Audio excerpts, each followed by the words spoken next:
on the move again, and that's literally.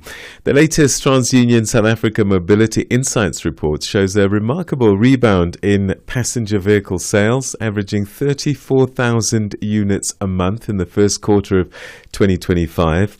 And these figures not seen in nearly a decade.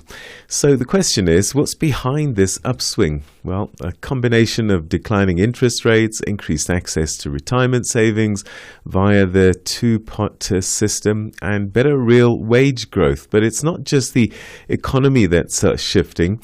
Consumer behavior is changing too, from younger buyers researching cars to TikTok, to growing insurance gaps and new definitions of value. Now, the South African car market is changing lanes fast, and to unpack these trends that are reshaping the road ahead, we're now joined by Naik, who's the Chief Executive Officer at TransUnion Africa. Thanks very much indeed for joining us, and welcome to the program. Thanks for having me, Peter. Okay, let's start with this headline figure. New car sales are at their highest since 2015. What's the biggest economic and behavioral factors, do you think, that are driving this shift? I think a lot has happened over the last year. In fact, we've had 5 quarters, Peter, of growth from a new vehicle sales perspective as reported by NAMSA. From a interest rate perspective, as you would note, we've just had a 0.25% interest rate decline just a few days ago. But this data is actually before that. We've had quite a few things that happened over the course of the last year. It links to the drawdowns from the two-part system. It links to people actually becoming a lot better educated on their financial health and starting to make better decisions. We've seen a different kind of behavior, Peter. Over the course of the last 5 months, we've seen that consumers have become a lot more educated about the purchases they make. In fact, for the first half of last year, we saw that they prefer to stay with used cars for a longer period of time. They started to think less about chasing after a brand new car and asking themselves, can I afford to repay this debt to my bank or my lender? And this behavior started to move into better behavior in half two, and now most recently in quarter one. The behaviors of consumers are shifting, and as you said in your intro, the younger generations are starting to show their weight in terms of how car buying will happen in 2025. I am curious, though, about this use of the two-part retirement system.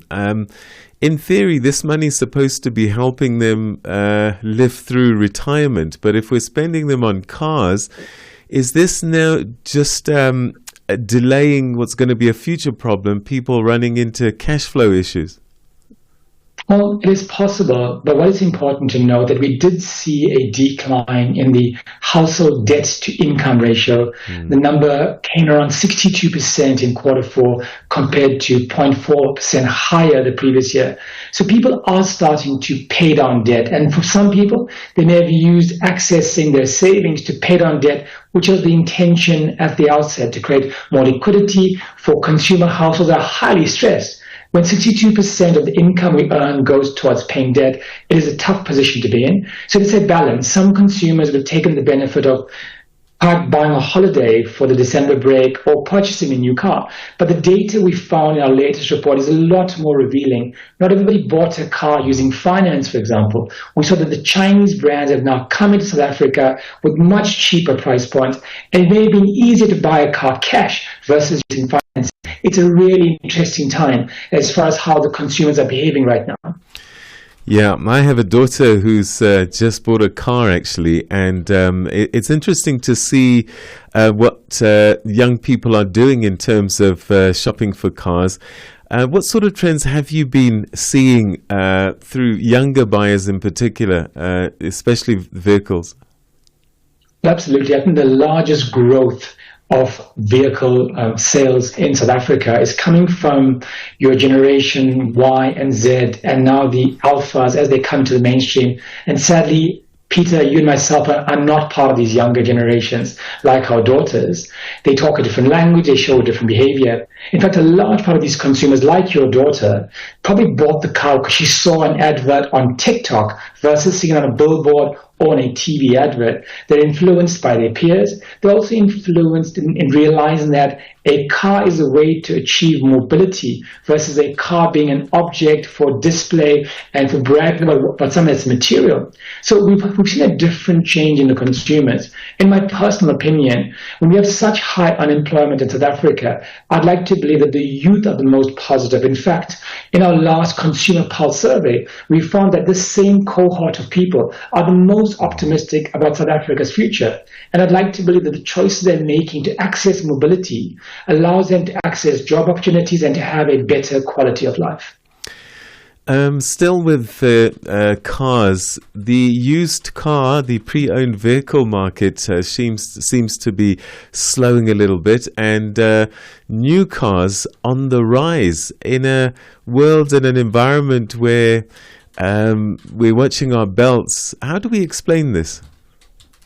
Yeah, it's really interesting, Peter. I think in a market like South Africa, in fact, a world stage that has huge economic challenges, we've seen the entry of quite a few brands, mostly from the Chinese market, that give many first-time buyers a chance to buy a car less than 200,000 Rand or 250,000 Rand. Suddenly you have a lot more options to access mobility to move around. So one of the things that we track is the used to new car ratio. And we've seen that ratio get almost to the point where there's an equal number of used cars versus new cars that are being financed by our consumers. What that tells us very simply is that the type of deals available from dealerships in terms of the price point of the vehicle, maybe a year's free fuel, maybe access to servicing. Some of the brands are offering thousands of kilometers extra in free maintenance plans. It's becoming a lot more lucrative for new cars. I must make the point, Peter, we've been tracking this data for over 2 decades. Things do go in cycles.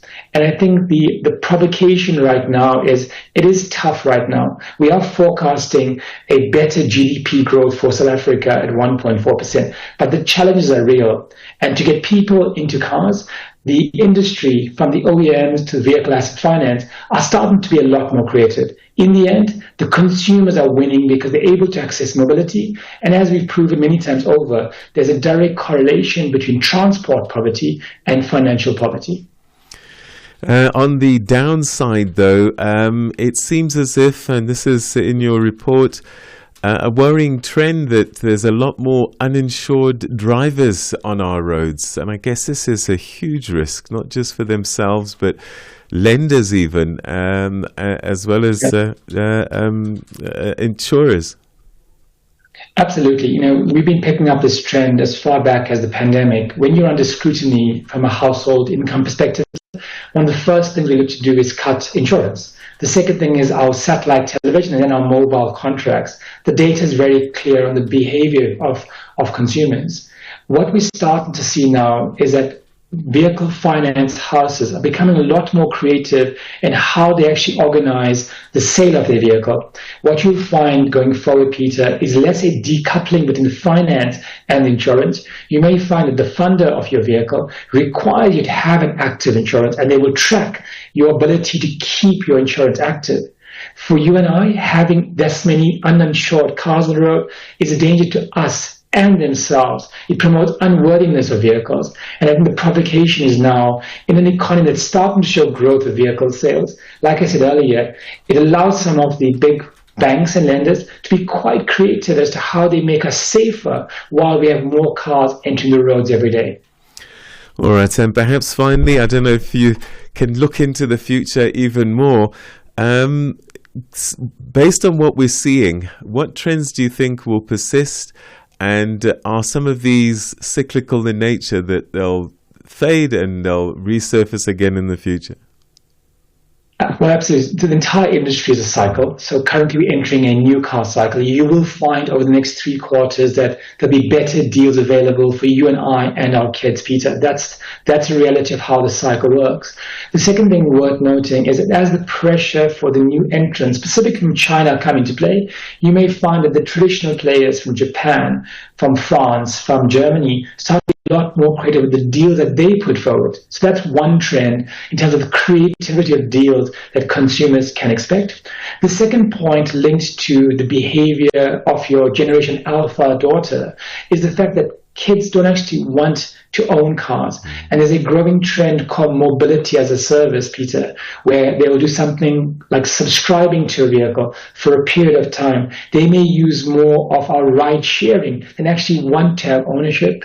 And that's the juxtaposition between buying a car that was too expensive and now finding cars that are in fact cheap enough, and you're able to get that really cheap as a once-off purchase.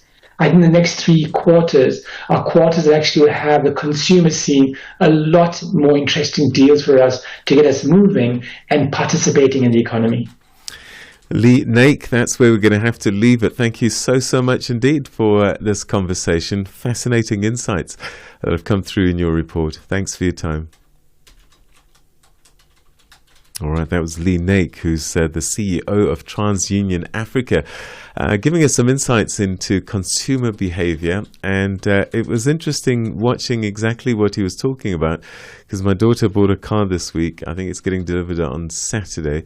And the whole process, how they use social media to do the reviews and make up their minds. And there are so many different financial tools out there now to assist them. So that is a look at consumer behavior in South Africa through the lens of the TransUnion Africa's report. It is now time